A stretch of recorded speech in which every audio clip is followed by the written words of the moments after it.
আসসালামু আলাইকুম, আমাদের ইউটিউব চ্যানেলে স্বাগতম। আপনারা যারা আমাদের ভিডিও দেখছেন অবশ্যই ভিডিওটা শেষ পর্যন্ত দেখবেন আর সুন্দর করে একটা কমেন্ট করে যাবেন। আপনাদের কমেন্টের সুন্দর রিপ্লাই দেওয়া হবে। আমি আজকে আসছি ছাদ বাগান ঘুরে দেখতে। তো আজকে ছাদে এসে দেখলাম, ছাদে দেখেন এই গাছে মরিচ হয়েছে, সাদা সাদা ছোট ছোট মরিচ। আর এই মরিচগুলো দেখতে কিন্তু খুবই সুন্দর লাগছে। আর দূরে ওই সাজনা গাছ। আজকে আমরা মূলত ছাদে আসার একটাই উদ্দেশ্য, আমরা সাজনা পাতা চুরি করব। তো আজকে অনেক দিন ধরেই ভাবতেছিলাম যে সাজনা পাতা শাক করে খাবো। তো এদিকে আবার আরও দেখি বোম্বাই মরিচ গাছ, তারপরে আরও অ্যালোভেরা গাছ। তো মাশাল্লাহ গাছগুলো অনেক সুন্দর হয়েছে। আজ কয়েকদিন ধরে ছাদে আসা হয় না। এদিকে আবার দেখি নতুন নতুন বোম্বাই মরিচ গাছে অনেক সুন্দর সুন্দর ফুল বেরোইছে।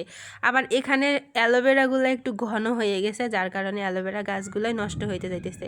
তাই আমি ভাবতেছি কি অ্যালোভেরা একটু আলাদা আলাদা জায়গায় লাগিয়ে দেবো, তখন হয়তো ঠিক হয়ে যেতে পারে। আর মরিচ গাছগুলো এতটা সুন্দর হয়েছে, এত সুন্দর হয়েছে, আমি তো ভাবতেই পারিনি যে গাছগুলো এত সুন্দর হবে। এতটা সুন্দর হওয়ার কারণ আছে, কারণ কিছুদিন আগে হালকা হালকা বৃষ্টি হয়েছিল, এজন্য হয়তো গাছটা সুন্দর হয়েছে। আর এদিকে সাজনা পাতা আমরা তোলার জন্য রেডি হইতেছি, কিভাবে সাজনা পাতা চুরি করা যায়। কারণ এখন চুরি করা বলতে সাজনা গাছে সাজনা হয়েছে, আর মানুষ তো এখন সাজনা গাছে সাজনা থাকা অবস্থায় তো সাজনা পাতা ছিঁড়তে দেবে না। তাই দেখতেছিলাম আশেপাশের লোকজন আছে নাকি, ছাদে বসে বসে দেখতেছি। আর এখানে দেখেন মরিচ গাছে এত সুন্দর মরিচ হয়েছে, শুধু দেখতে ইচ্ছা করতেছে। আসলে মরিচগুলো খুবই এখনো ছোট করা, তো ইনশাআল্লাহ হয়তো বড় হয়ে যাবে। আর ভাবতেছি আমরা তো বাড়িতে যাব, গ্রামের বাড়িতে যাব ঈদের ছুটিতে। আর এই মরিচগুলো মানুষ কি রাখবে?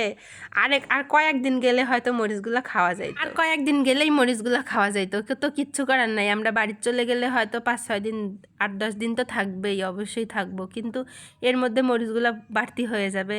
এর মধ্যে যদি মানুষ কেউ খেয়ে ফেলে তো খেয়ে ফেলুক। তো যাই হোক, এখানে আবার দেখতেছি যে গাছগুলো সুন্দর হয়েছে। আর অ্যালোভেরা গাছগুলোর জন্য চিন্তা করতেছি, অ্যালোভেরা গাছগুলো একটু সরাইয়া লাগাবো। বাড়ি থেকে এসে এই কাজটা করতে হবে, কারণ এখন তো আর সম্ভব না এতগুলো মাটি জোগাড় করা।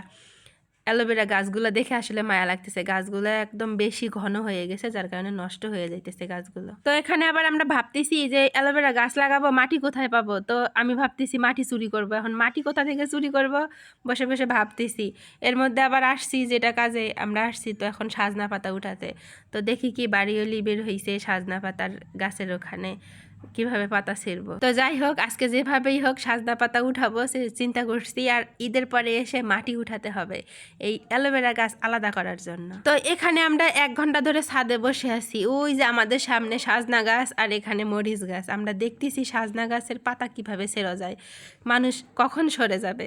তো অনেকক্ষণ ধরে বসে থাকার পর এই তো সময় আসলো, মানুষ সরে গেছে। চেষ্টা করছিলাম ছাদ থেকে পাতা উঠাবো, তো এখন দেখি নিচ থেকেই পাতা উঠাতে হবে। তো নিচে আসছি এখন এই সাজনা পাতা ভাঙার জন্য, মানে সাজনা পাতা তোলার জন্য। তো এখানে আবার দেখেন তাও মোটামুটি কয়েকটা মানে ছিঁড়ছি আর কি, অনেক কষ্ট করে সেই উঁচুতে। আবার দেখতেছি যে আশেপাশে যদি বাড়িওলি থাকে কিংবা মানুষ দেখে তাহলে তো খবর আছে, যেহেতু এই সাজনা গাছে সাজনা ধরছে। তো যাই হোক, অল্প কয়টা উঠায় নিছি।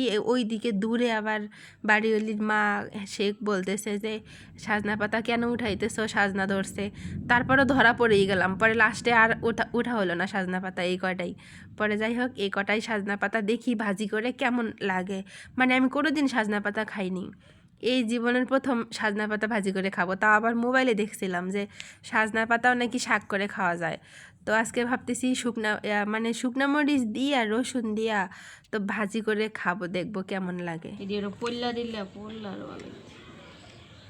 আল্লাহ, চিকন চিকন করে কাটন যাইব এগুলা, কি কয় না আমি পারবো কাটতে। কেন এগুলা কাটার তাহলে টেকনিক আপনার আমি বুঝাই শিখাই দিই কেমনে কাটবেন। লাউ শাক আছে, লাউ পাতা আছে না, লাউ পাতার ভিতরে দিয়া পরে লাউ পাতা পেঁচায় পরে চিকন চিকন করে কাটতে পারবেন। দেখছেন আমি বুদ্ধি বের করছি, আপনি খাইতে জানেন আর আমি আপনার টেকনিক শিখাই দিতে জানি। হ্যাঁ, এগুলো চিকন চিকন যে, আর না হলে আরেকটা বুদ্ধি আছে, লাউ পাতাও লাগবে না। চাকু আছে না, চাকু? ছুরি আছে? চাকু নাই, ছুরি তো আছে, আমগো ঘরে আছে। এই ছুরি দিয়া ফালাইয়া পরে কোবাইয়া কোবাইয়া কাটতে পারে, আর সত্যি হয়ে যাবে। আপনি ওই যে এরকম এরকম করে না পিস পিস করে কাটতে পারবেন, ছোট ছোট কাটে দিতে পারবো আমি, আসলে দিতে পারবো একদম চিকন চিকন করে কাটতে দিব। ছুরি দিয়া। আর নাহলে বডি দিয়ে যদি কাটতে চান তাহলে লাউ পাতার ভিতরে দিয়া পরে কাটতে হইব। বডিতে